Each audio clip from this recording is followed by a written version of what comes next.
मैं चौक के MGI college के कक्षा 9 में पढ़ती थी। स्कूल से आकर पूरे घर में उधम मचाना मेरा रोज का काम था। कभी घर में अमरूद के पेड़ पर चढ़ जाना तो कभी छत पर फ्रेंड्स के साथ गप्पे मारना। सब कुछ ऐसे ही चल रहा था।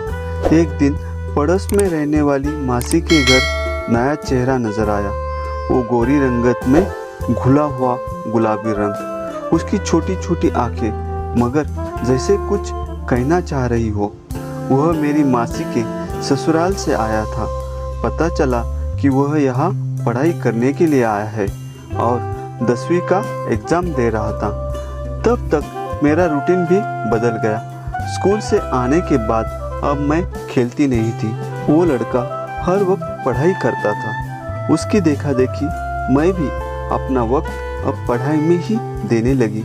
जैसे ही मेरी नज़र उन छोटी छोटी आँखों पर जाती, वही टिक जाती। उन्हें मैं देखती तो जैसे मुझे लगता कि वह बोलने वाली है। मुझे अच्छी तरह से याद है, गर्मी का समय था।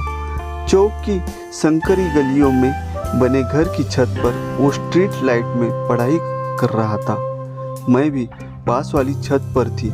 मेरे हाथ में किताब थी, लेकिन मेरी नज़रें बार बार दुधिया रोशनी में चमकते हुए उस चेहरे की ओर ही जा रही थी। लेकिन वो बस जैसे उस किताब में खुद को खो देना चाह रहा था। अब तो रोज बस यही सब था और कितने दिन ऐसे ही चलता रहा।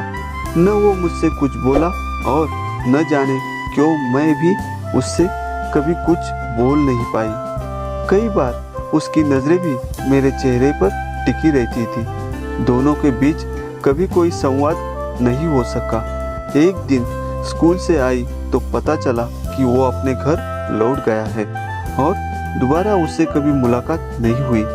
मेरी शादी हो चुकी है, लेकिन स्ट्रीट लाइट की दुधिया रोशनी में जब भी अकेली होती हूँ, वो घुंघराले बालों वाला चेहरा न जाने क्यों याद आता है।